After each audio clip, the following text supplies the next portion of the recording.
Hey everybody, I'm going to do a little video on the gun I got for Christmas, and hopefully do some more shooting videos soon.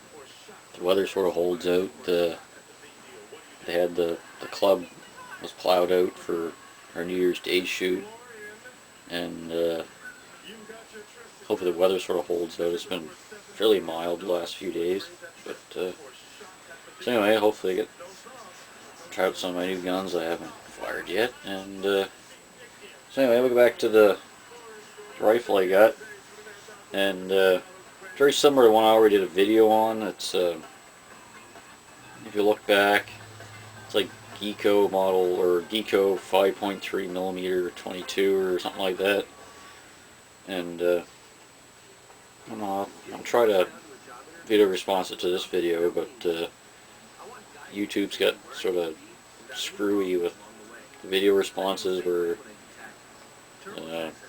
depends how old my video is. It only goes back to like half of my videos. Like I have to respond to new videos, so it's, I don't know, something screwy with it. But anyway, so this is it's a Geeko rifle, which is made in Germany, and this one here is the model 1925. The other one I got, I think it's sort of it's a model 1919 or something like that. This one seems to be a little bit more advanced than the other one I got, and better, I don't know, it's a little better put together or something. But it's basically the similar kind of action, the way it works, and if and the trigger and everything is set up the same basically. So if you watch the other video, I take the stock off and you can show how the trigger works and stuff like that. But now let's go over different things about this one, and but the sights and everything are basically very similar. They're just fixed sights. I think they're like a 20 meter or 25 meters or something like that fixed sight. I don't think they're a 50 meter fixed sight. They don't seem to be very high. Like my Husqvarna, my Swedish single shots, they had a 50 meter fixed sight on them, but this one just seems to be 20 meters or something like that. But and it says on it, original Geeko Carabiner model 1925, it says, and it has their little crest on the top of the barrel. It's a big G with, and then it has ECO inside of it, so Geeko. And on the side here it says caliber, but it's spelled with a K. 22 long rifle, and it says 5.4 millimeter, so which is pretty close to 22, I guess. 22 is like, well, 5.56 or something, but it depends how you measure it, I guess. If you measure bore or groove diameter, so I'm not sure which one's which. But anyway, so it says on the side here, it says Geeko stands for like Gustav Jens Chow or some freaking thing, however it's pronounced, and company. And it says, what does it say? It's under the line here, under the wood line here, it says Waffen Fabrics, and then it says Berlin. So they must have been, either headquarters was in Berlin or this was made there or something. But so you can see it's a pretty rudimentary bolt action. It has the European kind of extractor, which is it makes up the bottom part of the back of the barrel. If you can see that or not, but you push it goes ahead, and it makes up the bottom part of the back of the barrel there. And so it, as you can understand, it would be dangerous to shoot it without this, because the extractor is not attached to the bolts. When you take the bolt out, you can take the extractor out.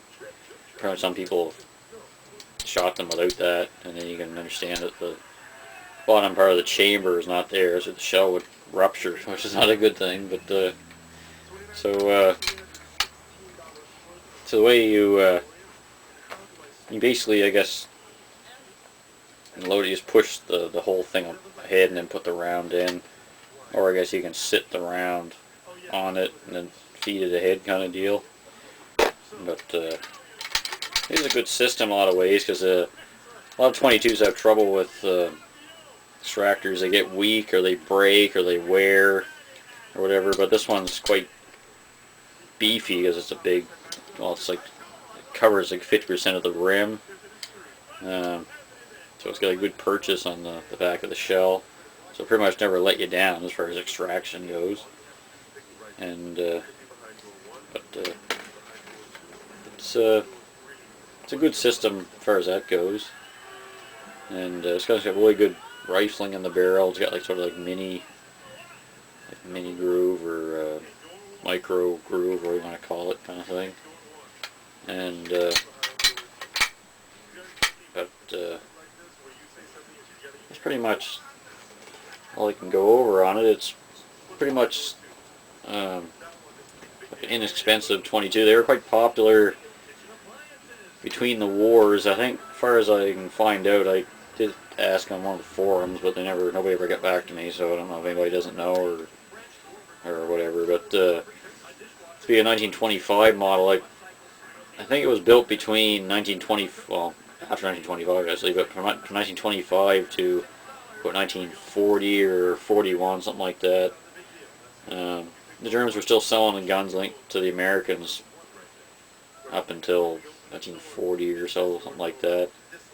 And these type of guns were incredibly popular in the States and other parts of the world. Like, I guess they were selling them all over, but and some people, people that were growing up around in the 40s and stuff like that, and in the 30s, I guess, were sometimes this was their first kind of gun. Some Americans and I guess Canadians and other people, well, in other countries where you got to own a gun, sort of thing, because some European countries and some places you can even own a gun at all, at any kind. So as far as the first 22 goes, they're pretty good. They're incredibly simple, and like they won't let you down. They'll work and work and work, and if these were, the newest ones are like 1940 or something like that, then this gun's in incredibly good shape for its age. But it's hard to find information on these, really anything, but from the proof marks, according to a few websites on there, it was these kind of proof marks were did away with by 39. So I kind of suspect that this gun was built in that interwar period there. And but they're a good gun. They got steel butt plates, so they're tough. I don't really like some guns that start putting plastic and stuff for a butt plate, but they're like old guns, you hardly ever see an old gun with a plastic butt plate that doesn't have a piece broken off of it, or it's got a crack and they had to put another screw in it to hold it so it didn't fall off and stuff like that. So a steel butt plate's always, it's pretty easy to make and everything. They stamp them out. They're pretty, flimsy and rudimentary looking, but they're incredibly good idea for a working kind of gun, right? Like the old 94 Winchesters had steel butt plates, and they were a hell of a lot better than when they put plastic ones on them. These kind of guns, especially if they give them to a younger person, sometimes they, I don't know if they're more apt to drop their gun, but if you're charging around the woods after a big rabbit or something and you drop the gun somehow, then you're not really going to break that. So, but they got a good feel to it. They got a pistol grip, which is a good thing on a 22 or any gun. Gives you a good purchase on it, and there's no real safety on the gun really, so it's sort of a, I don't know if you really want to, I suppose you could put a round in the chamber and then just pull the trigger and put the bolt down on it, but then your firing pin would be sitting on the primer, which isn't really a good thing. If you did drop the gun and the hit on here, it could go off, so it's probably just a better idea to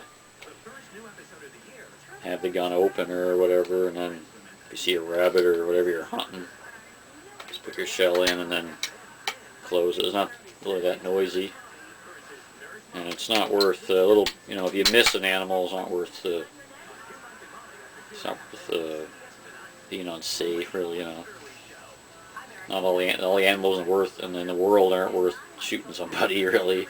you know. So anyway, so they these are a really, really popular gun in their day, and when you think about it, as far as single shot 22s go, these kind of guns, they might be old and everything, but they're 10 times the gun that some of the ones they make now. So there's no friggin' plastic and crap like that.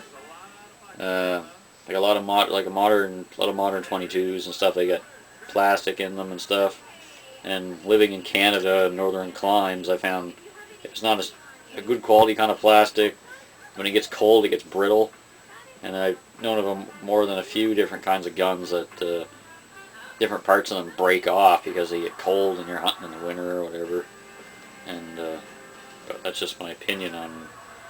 Some people don't see a problem with it, like especially if you live in, like, I guess if you live in warmer places, it's not a big deal. But I just find in Canada that the plastic components don't usually work out very well, unless there's some modern composites now that I'm not talking about the modern composite handguns and stuff like that, because they're a bit different. But, you know, like some 22s and stuff had plastic trigger guards, and some of the single shot shotguns, a little the plastic part on the hand guard there where the barrel pivots down, they put plastic in down there instead of steel or whatever, and or any kind of iron or metal. But and there's certain kinds of ones I've seen that there are certain models that they break there all the friggin' time because they were in really quality plastic. But so anyway, I'm just rambling now. But anyway, hopefully you find this interesting. I do like my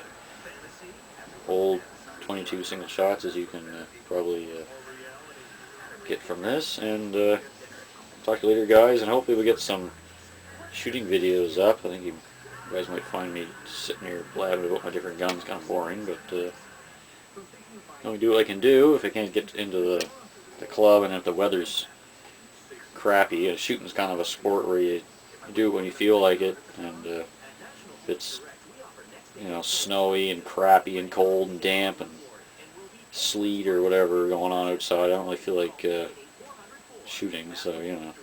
So anyway, take it easy, guys, and we'll talk to you later.